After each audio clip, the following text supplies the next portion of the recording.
So you didn't get the development contract until gut check, right? Exactly.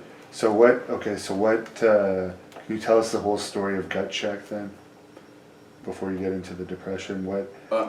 You started by saying Bill recommended you to gut check. Yeah. And then for those that don't know about the story, what happened? You came in, you had a match with Robbie E, right? Well, I had a match with Robbie E. How did they explain it to you, the gut check thing? Well, they didn't talk about the promos. Like, I didn't know. I knew the day of because I was the first one, and they were very kayfabe about it. Who called you to tell you about it? Was that Al Bill. Snow? Oh, Bill. Yeah. I just talked to Al Snow there when I was there, and I didn't even talk to him much. He didn't care much. I think to him I was like a rib, whatever. Bref. So I get there, I do the match with Robbie E, and they say next week you're gonna come in again and we're gonna judge you like American Idol, kinda. Well, that was all Bill Clark that would tell me. I didn't have to go run for my answers really, like he was nice enough. So like I knew.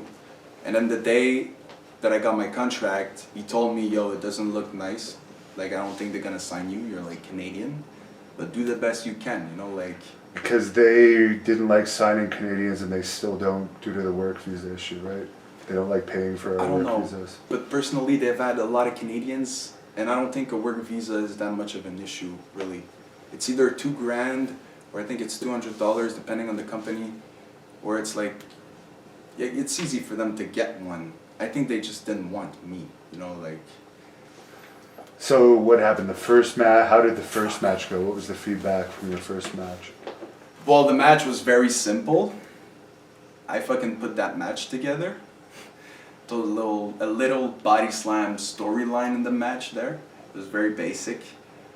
I guess they liked it. I didn't like how the finish played out, but he wanted to do his finish like that.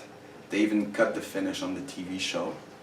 And I mean, he was there, so yeah, do it, do your finish, and I took it. Apparently, I was walking backstage afterwards. That's what Bill Clark said. He came up to me, he goes, dude, you should not like ignore Ric Flair like that. I was like, what do you mean?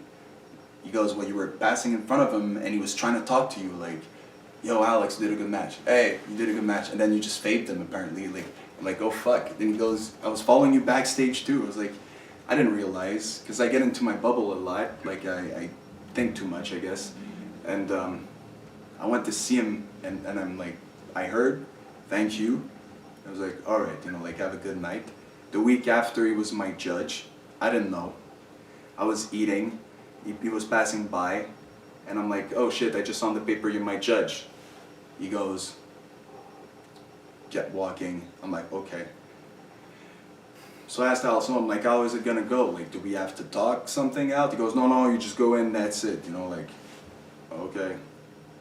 I guess they written me too. Like, they were like, okay, you're gonna have a team song. That's what Eric Bischoff said. You're gonna come down, you're gonna have a team song. Eric Bischoff was a producer for TNA? Yeah, kinda. You know, like, I think he was getting a paycheck. I don't know what the fuck his deal was. So he talked to you about what was going to happen? Yeah, well, he said you're going to do your entrance. He goes like, do your entrance. Then he puts music and I'm just like walking down, you know, like, he goes, well, you should be more happy, you know, like you're getting an opportunity. I'm like, I get it, but my guy is like that, you know, like, he goes, no, but you should be more happy. I'm like, okay, so that's why when you see the gut check, I'm like, yo, this is my time, you know, like, or else I would have just been myself more. And he said, you're going to have a team song, you're going to come in, you're going to cut a promo. I'm like, okay. I get in the back, they tell me, go, go, go. As I go, no music. I'm like, it's a rib. So I'm trying to get the crowd pumped up. It's okay, it works a little bit. I have no idea what's going to happen at that point, really. Ric Flair, I guess, didn't like me, I guess, by first impression. That's what he says. He says, like, he doesn't like my attitude. And I should come back when I grow up older too, because all the extras, even TNA, they like wear suits. I didn't. Like, I wore my normal clothing at that time. My father passed away. Like, for real, I was like Austin would say, if it was for real, you know, like, I don't care at that point. And he's like, I don't like your attitude. No. I'm like, okay. Well, I'm being very respectful in my head. I'm like, okay. At that point, I'm like, oh, Al Snow is gonna be nice to me, you know, like, but he doesn't vote yet. Bruce says no, I think. Bruce, I think he never liked me. I think he likes more blonde guys.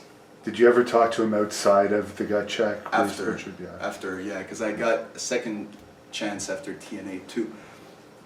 So Ric Flair changes both in the ring. It got edited for the TV a little bit because Bruce was like, Because supposedly you were supposed to be voted off. yep, And that was kind of, they already discussed that. yep, And then in the ring, Al voted for you. The other two were supposed to say no, but you got a second chance. yeah, And then Rick changed his vote, then Bruce changed his vote. yeah. And what's funny So with that was a shoot. You weren't. Yeah. No one was expecting that. Ric Flair told me to like stop talking to the marks and talk to him, right?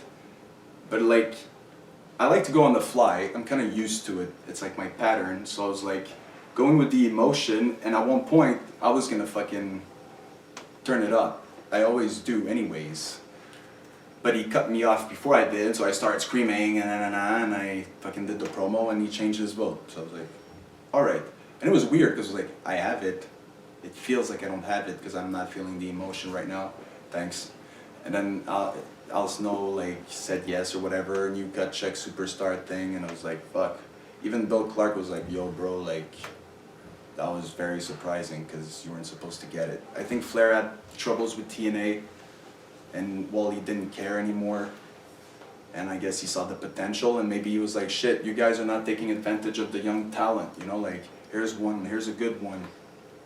So finally a good guy put me over. Finally somebody put me over, bro, like crazy. That was nice. So did you talk to Ric Flair backstage after it all? Not backstage after. I saw him at the hotel, and I was gonna offer him like a shot of whiskey, because I drink too, you know, like, and he was like, no, you're a good kid, don't drink. And I'm like, bro, like, I drink all the time, like, have a drink with me, you know, like, you're Ric Flair. He goes, no, you're a good kid, do what you gotta do. And I'm like, alright, sir, take care, you know, like, I didn't bother. So that was the extent of your contact with Ric Flair. Yep. And So- now I think he doesn't even remember me. That's what he said in his podcast. So maybe this. Someone brought it up, and what happened in the podcast? He said that he doesn't remember me, I think, and then he says, oh yeah, and then that's it. They just changed. Somebody called in and asked about it or something? No, it was one of his friends Okay. on the podcast. So overall, what are your impressions of Ric Flair? If the segment was real, I appreciate the rub, you know, like I appreciate the honesty. I appreciate you having the audacity to like put me over, because I've put a lot of fucking shitty guys over to get there, you know, like it was like my TNA experience, and it was nice.